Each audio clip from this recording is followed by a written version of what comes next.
What up, Fart Snacks? I'm going to talk to you today about Onward. Onward is a Disney Pixar film. It's an original film. It has no tie-in to Toy Story or Cars or anything like that. I'm sure that there are Easter eggs somewhere that I missed that you guys may have seen that you can find on YouTube, but it doesn't have any real tie-in to what's been happening in the Pixar universe.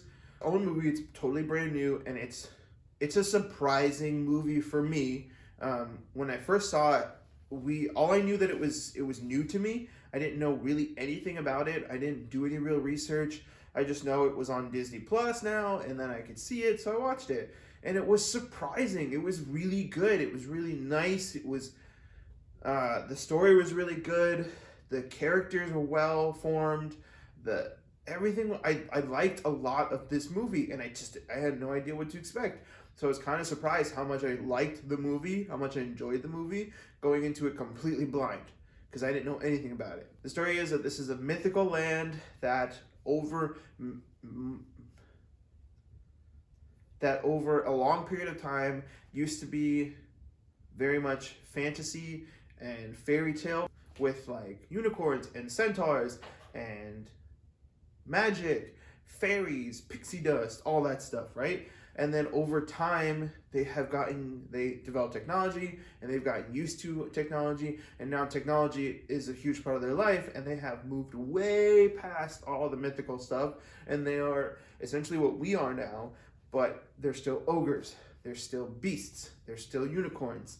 The unicorns are like raccoons in this movie, which is super weird to see. Something that's supposed to be like mythical and beautiful and amazing, they're like essentially raccoons or stray cats. It's kind of weird to see, but kind of cool. And so you got Ian and his brother Barley. Their father died when Ian was literally a baby, so Ian never met his dad. And Barley has a couple memories, 3 memories, as they say in the movie. You later learn that it's 4. It's Ian's 16th birthday.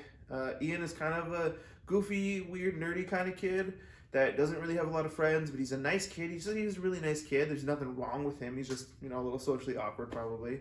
And then you have his brother Barley, who is like super into Dungeons and Dragons type things, folklore, fantasy. He's super into that stuff.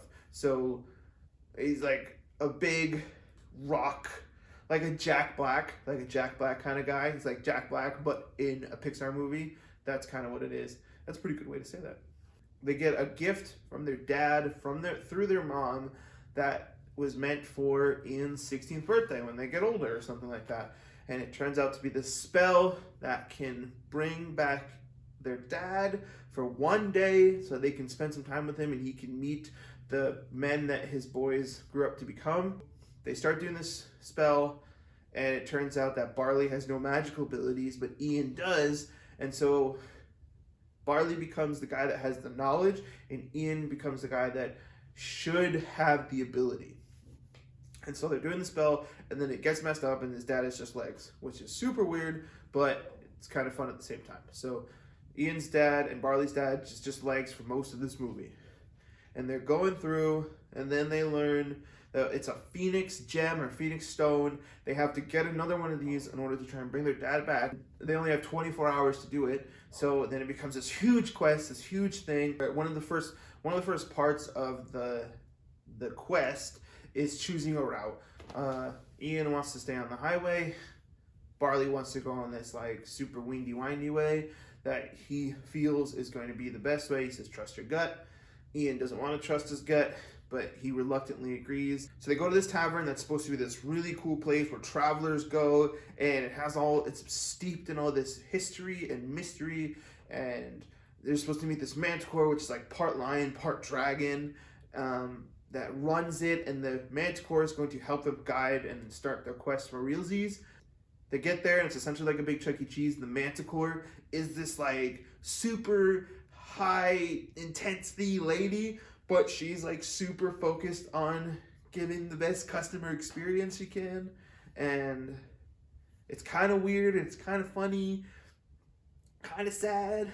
Then they kind of pester her into trying to get this map for themselves, and then they get it, and they kind of make her angry, and she kind of remembers what she used to be and what she wants to be, and she doesn't like where she is now, and she accidentally kind of burns down her place. It's kind of cray-cray. So, oh, also, Barley's got a cool van. Just saying, I love vans. I mean, I like weird cars. Barley's got a cool van. So they're in this van, they're traveling and all that stuff, and they run out of gas, and they essentially get harassed by a bunch of pixies, and it was kind of funny because like pixies are like this big, and then they're all angry and stuff, and they ride these big motorcycles, and it kind of fits the whole like Napoleon complex thing. So that was kind of funny. And then Barley teaches the pixies to fly. Ian he doubts himself constantly. So like there's this scene where Ian's trying to drive. He's supposed to merge on the highway, and he had screwed that up earlier in the movie. And so Barley is like, just do it. You're never gonna be ready. Go! And Ian does it, and it's really cool. It's one of those things that he gets over. So first of all, mom, total beast. She's amazing. Their mom is so cool. They are really lucky to have that lady as a mom. She finds the Manticore. The Manticore and her go to try to catch up with them because the Manticore's like, oh my god, there's bears. Oh my god, they're gonna die. There's a point where Ian and Barley have like a problem, like a moment, and Ian blurts out that he essentially didn't believe in what Barley was going for, and what Barley believes, and trusting his gut. And so they have a little problem, but then they fix it, and Ian trusts Barley. And so they're going through the quest, and it's cool, and it's fun, and they have to follow the ravens, and it's really awesome, and they're working together. And there's a point where Colt, I think is his name, the cop, the centaur cop, they're chasing the boys, and Barley sacrifices his van in order for the boys and Ian to see their dad. And it was kind of cool. It was like a glorious moment, like a metal moment, hair flying, fireworks, fire. They go through everything. They're doing everything. They float on that river on the giant Cheeto, which was super cool. Ian is becoming more comfortable with his magic. Barley and Ian are becoming more comfortable together and enjoying the adventure together. And then they get to the end, and it's back where they started, which is at Ian's high school. And I'm like, what? And so then they have the falling out because, they're back at the school. They was wrong. We should have gone on the highway. Blah, blah, blah, blah, blah. Barley leaves. Ian and his dad's legs walk away. Barley realizes that it was the fountain, finds the gem, or the Phoenix Stone, Phoenix Gem, whatever it's called. Dragon comes out because it's a curse. It was really cool because the school becomes the dragon, and it has this big cartoony face. It was like really cool way to do that. It wasn't like a dragon was locked in the ground or something. It was like the dragon became what it had around it. I thought that was a really rad piece. When the mom, Manticore, and Ian are fighting this dragon, okay? Mom, no magic abilities, fighting a dragon, super rad.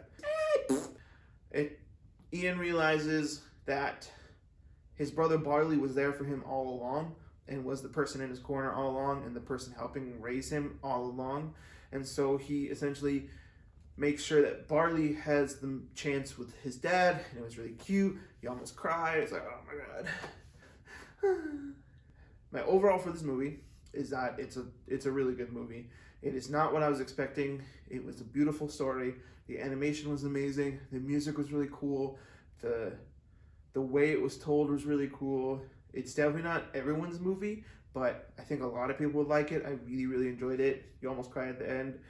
So yeah, I think it's a must watch. I think it's a should watch. I think it's a could watch. I think it's a maybe watch. I think it's a get Disney Plus, watch the movie, and then if you don't like it, that's your problem, not my problem. Okay, bye.